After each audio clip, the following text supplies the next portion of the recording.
Hello and welcome to episode 56 of the Panenka View podcast. What a week in the German Bundesliga. Now, I know the other leagues are coming back slowly, but we are almost reaching the conclusion of the Bundesliga. It was a very good week for the Bavarian Giants. Bayern Munich beating Leverkusen 4-2 in the Bundesliga match last weekend, and this mid-week getting the edge over Frankfurt, beating them 2-1, and setting up the final with Bayer Leverkusen again. So I have with me Suprodip Goshal, who's making back-to-back appearances on the show for the first time. I'm very happy. How are you doing, Supradip? How are things there? So, thank you, Prasad, for inviting me to your show once again. It was a pleasure last time to be here, and it's another surprise that I'm back on this show once again so soon. So, it feels very good, and so um, I'm ready to share And my thoughts and views and what a on week. the.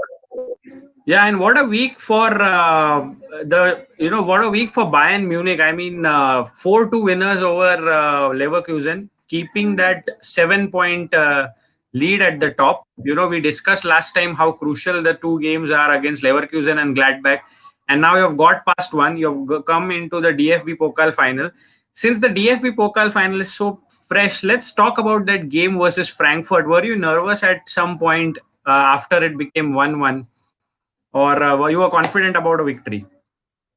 Cup games are always a bit 50-50, so you can't actually predict what's going to be the end result. And Frankfurt have beaten us in the cup in the recent past, so it was never once it was 1-1, it was never going to be a easy journey. Then one of my observations were the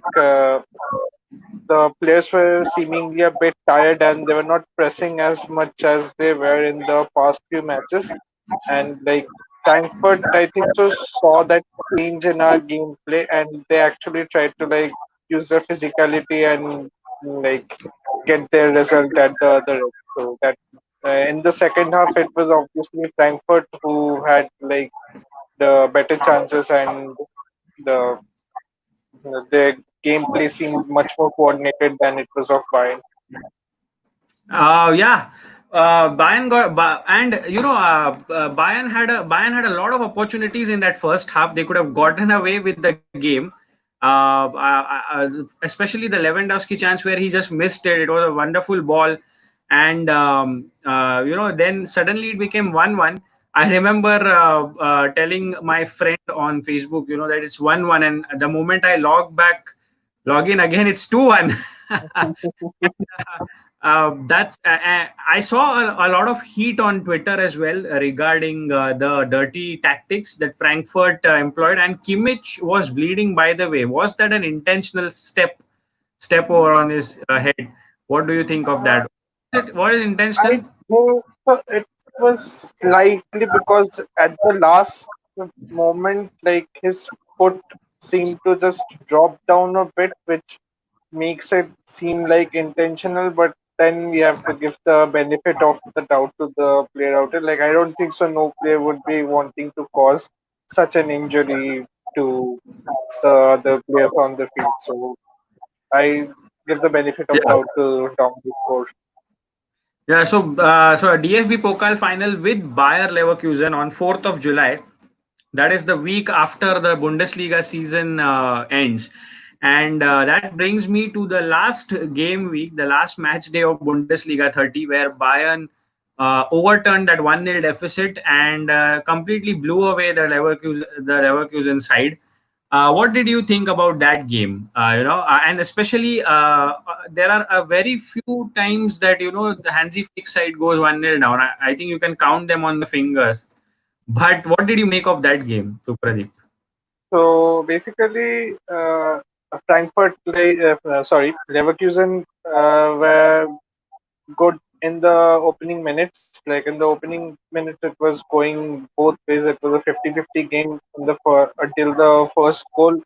Leverkusen were playing really well, So once it became 1-0 down for Bayern, the players actually stepped up the gas. Also, one thing which was, I think so, Peter Bosz did a tactical mistake was like he had fielded wing backs who were not actually that much defensive oriented. So especially on our left flank, there was like Coman and Alfonso Davis. They were like just steamrolling up and down. Yeah. So that became a major issue. And then Boss tried to play a very high line, and as you can see, like almost all of the goals were like through balls, long balls. It just one pass, and the defense just was pierced through. So I think so. Like they could have done by being a bit more compact at the back, and they could have just like forced Bayern into like making errors in the midfield. But I think so. Leverkusen got their gameplay tactics quite a bit wrong on that particular day. So, a couple of things from that game, by the way. There are a lot of stats differentiations here and there of Thomas Muller's assist. I think he's officially tied with Kevin De Bruyne now on 20, or has he broken the record? Does he need one more assist? As He's on 20. see, there's Bundesliga official website is telling that he has broken the record. Bayern Munich, meanwhile, posted that day that he has tied with De Bruyne. So we are not yet sure. No one is sure what's the actual number. So I think so. If he gets one more, then that just puts a lid on the matter. Like there'll be no such Yeah. discussion. We know it's either 20 or 19 for De Bruyne, but we don't know. Like we're not yet confirmed that of which one is the actual value. So if Mola makes it 21, then the discussion will Correct. be absolutely perfect. Correct. I saw a lot of messages here and there, and good point that we brought up Muller, because Muller and Lewandowski both picked up their fifth yellow cards of the season, which means that they miss that game against Gladbach. But is it a blessing in disguise, because they've played every minute of football since the restart, and that gives them the much needed rest. You have a 7 point leverage, 7 point lead at the top. Who do you see Hansi Flick going with in their absence this weekend? Uh, so basically, both Thomas Muller and Robert Lewandowski are very fit players. So I don't think so. Like they can play games after games, and they have done so in the past without break. So, and especially after this lockdown break that we had, I don't think so. Like after a month of continuous football, like not even a month, they are that much exhausted that they'll be needing the break. So I think so. No, more, I don't think so. It's a blessing in disguise. Like I would have wanted both of them to be playing tomorrow because Yeah, as many games as Gladbach, possible. Yeah. Gladbach is one of the teams which Bayern actually have struggled quite a number of times in the recent times. So I actually call them our bogey team in the league, and so a lot of things like since mental like it affects mentally because the results have not always been positive against this side, so and then there's a pressure to like win the title again. So I think so coupling all these points together, I would have liked both Muller and Lewandowski to be on the pitch tomorrow. Now in their absence, and I think so Thiago is also ruled out, and Serge Gnabry is also doubtful due to a back injury. So I think so. The Ivan Perisic and Koeman will be definitely starting, and I think so up front there is a chance that youngster Joshua Zirkzee will be getting the nod. Else, I feel there is another variation which comes to my mind. Perisic might be fielded as the lone target man, and Alfonso Davis might move up in the wings. So these are the things that is coming to me. Correct, rightly put there, and good that you brought the lockdown thing up. And since it's given a lot of people a chance to improve, I think there's one player to watch which we were discussing offline. Let's get that discussion online now. And I saw a couple of posts, and I think I agree with that. There is Leon Goretzka, who's done so well in this lockdown. to bulk up. I think he's one of the aces in the midfield right now. And to be very honest, he's done such a wonderful job in that too, in the pivot with Joshua Kimmich. He's also been instrumental in breaking up play, recovering the ball, and he's also been instrumental in assists and goals. What do you have to say about that, Supradeep? Okay.